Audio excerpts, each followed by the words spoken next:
even if the sun goes down on you. You gotta keep that shine on top, yeah.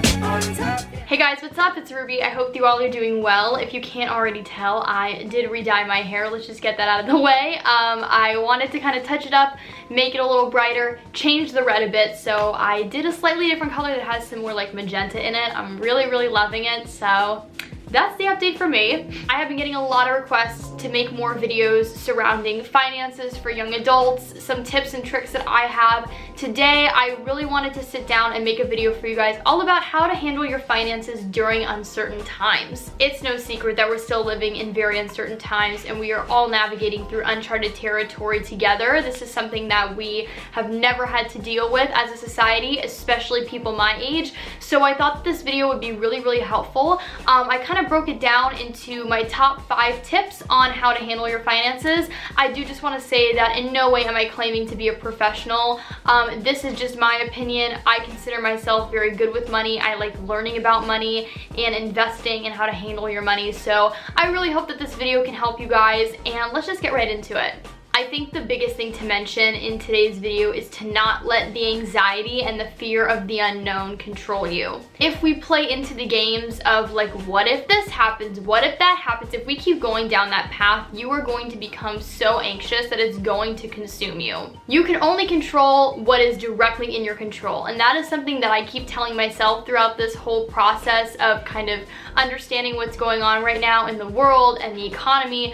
I can only control what is directly in my control. So I can't handle how these situations pan out, but I can handle how I respond and how I react to these things. And so that's really something that I encourage you all to do, is obviously you know, be aware of everything that's going on and, you know, be informed on everything that's going on, but don't let yourself become so consumed by the media and so consumed by the what ifs and the fear that you let that drive your choices. That's kind of the tip that I have when it comes to changing your mindset a little bit. But the biggest tip that I have when it comes to analyzing your finances is taking a good hard look at your budget and cutting out any and all unnecessary expenses. A lot of us are currently unemployed, or placed on a furlough for now. A lot of us are maybe just being paid like minimum of what we should be getting paid, so we're dealing with paychecks that are lower than we've ever seen. Some of us aren't getting any paychecks at all, and so that's why it's really important to look at every single thing that you are spending your money on, every single place that your money is going,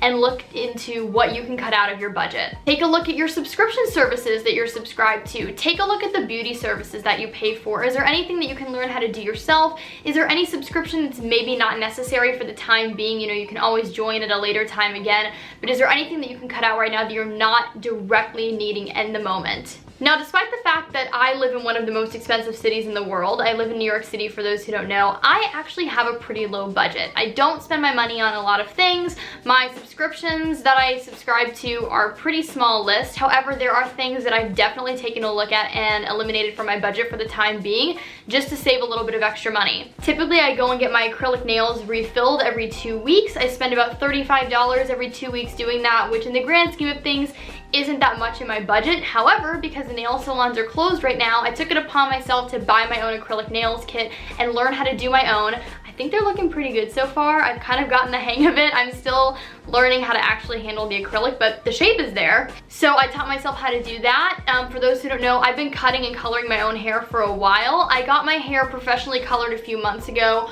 when I wanted to do kind of like a bigger color shift, but that's like a once in a blue moon expense. So for right now, I am back to being the one to cut and color my own hair, which I really don't mind because I've been doing it for such a long time. Usually I'm a member of the AMC Stubs program, meaning I pay like $24 a month to basically see like unlimited movies in the theaters. Obviously, movie theaters are closed, so I canceled my subscription for the time being. That way I don't see a reoccurring charge of like $24, $25 showing up on my bank statement. This stuff can seem pretty daunting, but it's honestly really easy when you just take a look at what you really just need to survive.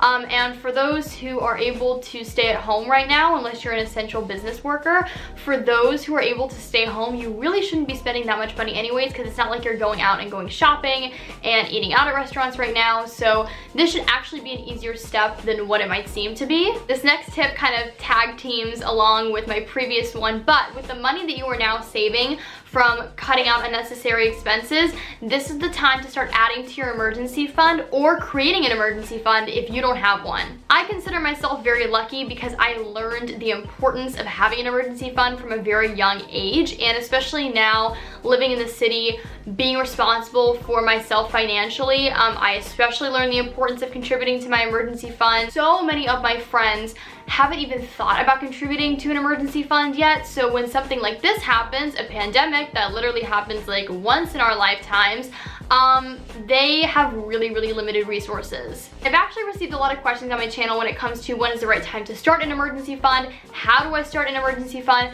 Let me break it down for you guys and make it very simple. Start today with whatever money you have. It can be $2, it can be $5, it can be $10. If you have $100, great, put $100 towards it.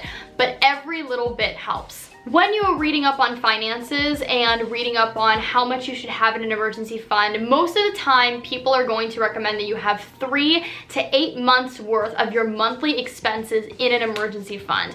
Now that number for somebody who has never even thought about starting an emergency fund can seem incredibly daunting. And so a lot of people kind of say, well, why bother? I'm not going to be able to get there for a long time, so I guess I'm just gonna have to kind of wing it and see how I can get by. The important thing is though that you are starting, you are creating an emergency fund. So like I said, no amount is too small, but start contributing to it now. It's gonna make you feel better in the long run, and it's also gonna help you establish some really good finance habits for the future. And if you end up not using it during this pandemic, that's okay. You're gonna have it for another emergency, because believe me, the time will come where you're going to need to dip into that emergency fund and you will be so glad that it's there. My fourth tip is to not pull out of your investments.